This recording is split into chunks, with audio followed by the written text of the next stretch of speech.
The storm is over. The warnings are gone. The headlines have moved on. But people are still dying. Cyclone Harry no longer dominates Europe's news cycle, yet the Mediterranean it left behind has already turned lethal. Not during landfall, not at the peak of the winds, but after the storm, when the danger was supposed to be over. In just one confirmed shipwreck, 50 people lost their lives. Only one survived. Across the same storm window, humanitarian agencies warn that as many as 380 people may have drowned after multiple boats vanished at sea. This is the part most people don't understand. Storms don't always kill when they arrive. Sometimes they kill when everyone thinks it's safe again. On land, Cyclone Harry looked survivable. Southern Italy and Malta were battered by violent rain and waves reaching up to 9 meters. States of emergency were declared. Hillsides collapsed. Roads were closed. Damage climbed past €1 billion. And yet no confirmed deaths on shore. That contrast matters, because the same storm people survived behind concrete walls became merciless the moment someone was exposed to open water. This is where the story turns lethal. During the height of Cyclone Harry, several migrant boats attempted the central Mediterranean crossing. They left during a window when meteorologists were warning of gale-force winds and dangerous seas, conditions severe enough to suspend ferries and close ports. Once the storm intensified, search and rescue operations were slowed or temporarily grounded by the weather itself. When rescue crews finally reached the areas where distress calls had come from, there was often nothing left to find. Maltese authorities confirmed one of the worst outcomes: a single wreck with 50 deaths and only one survivor, found alive after roughly 24 hours in the water. That survivor's account helped confirm what satellite data and forecasts already suggested. The sea state during the storm made sustained survival nearly impossible. Elsewhere along the route, other vessels that departed during the same period never arrived. Italian Coast Guard officials and the International Organization for Migration say the combined toll from multiple shipwrecks during Cyclone Harry may reach as high as 380 people feared drowned. Some of those deaths have already been confirmed. Near Lampedusa, 3 people died from hypothermia after being rescued from storm-driven seas, including 1-year-old twin girls. Survivors described companion boats leaving Tunisia at the same time and disappearing entirely. These are not isolated tragedies. They are clustered outcomes tied to one extreme weather system crossing one of the world's most dangerous migration routes. The key misunderstanding is how storms like this kill. This was not a tsunami. There was no single towering wall of water. Cyclone Harry transferred enormous energy into the Mediterranean over a wide area, building long-period waves and chaotic cross-swell. Even after the storm's center moved on, that stored energy kept arriving in relentless sets. For small, overloaded boats, survival does not fail in one dramatic moment. It fails gradually, through repeated flooding, loss of steering, capsizing forces, exhaustion, and cold. The ocean does not need to strike once. It only needs time. This is why fatalities often peak after the worst winds fade. The sky clears. The storm's name stops trending. But the sea remains energized. Rescue operations remain constrained, and boats already at risk are pushed past the point of recovery. Cyclone Harry is no longer on the weather map, yet its aftermath is being measured in confirmed deaths, missing vessels, and numbers that may never fully resolve.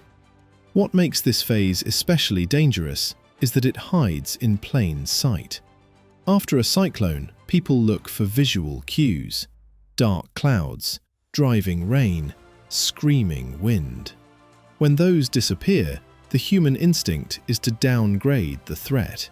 But oceans don't operate on visual reassurance. The Mediterranean during Cyclone Harry was still carrying energy injected hours and even days earlier. That energy doesn't vanish when the pressure charts relax. It keeps moving, reorganizing into long, powerful wave trains that arrive without drama. No warning roar, just repeated force. For coastal towns, that force shows up as overtopping waves and flooded seafronts. For people at sea, it becomes something far more lethal. Small vessels don't need to be smashed by a single wave to fail. They are worn down.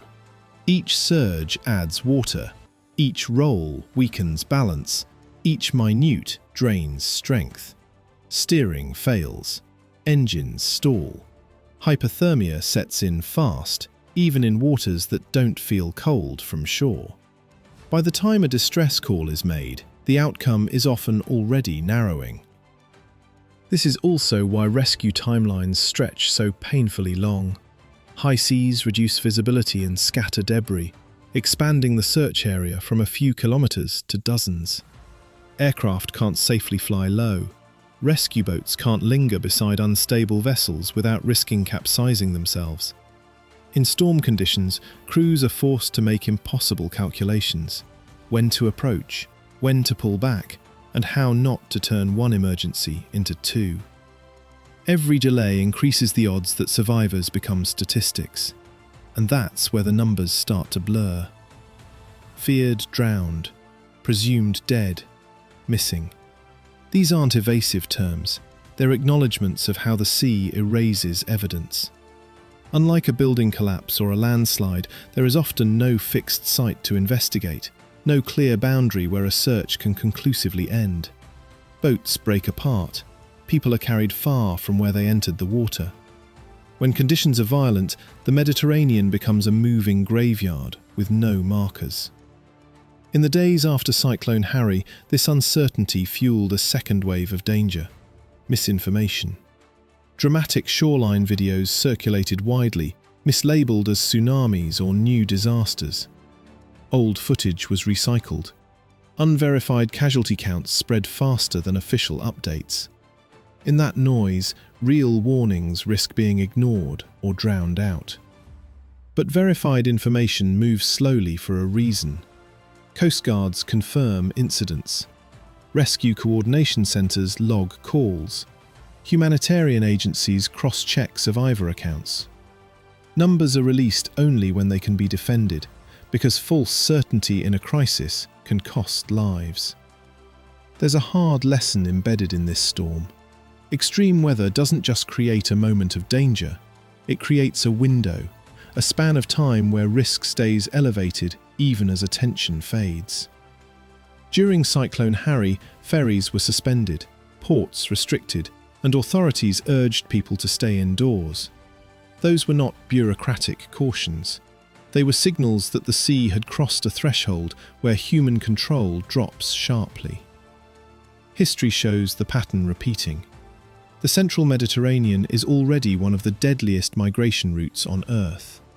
In a typical year, more than 1,000 people lose their lives there. When a powerful storm overlaps with that route, the risk doesn't increase gradually, it spikes. Boats that might have limped through in marginal conditions simply vanish. Survivors, if there are any, are found days later, or not at all. Cyclone Harry's aftermath forces a stark conclusion. The most dangerous part of a storm is not always when it arrives, but when it leaves.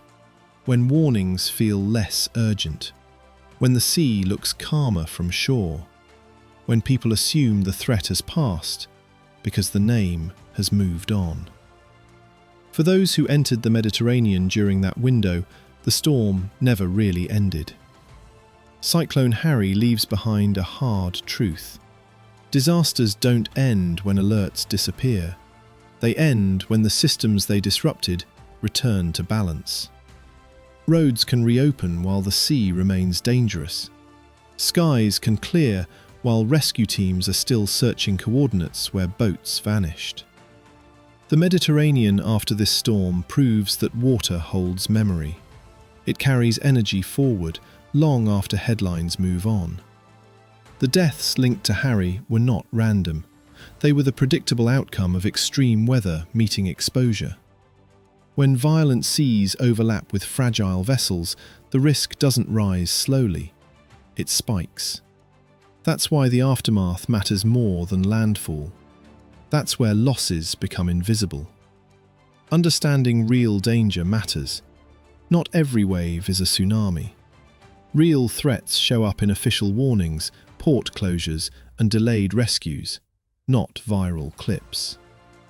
If you want more real-world breakdowns like this, big events explained through science and consequences, hit like and subscribe. And tell me in the comments, when the storm passes, do you trust the calm or wait for the all clear?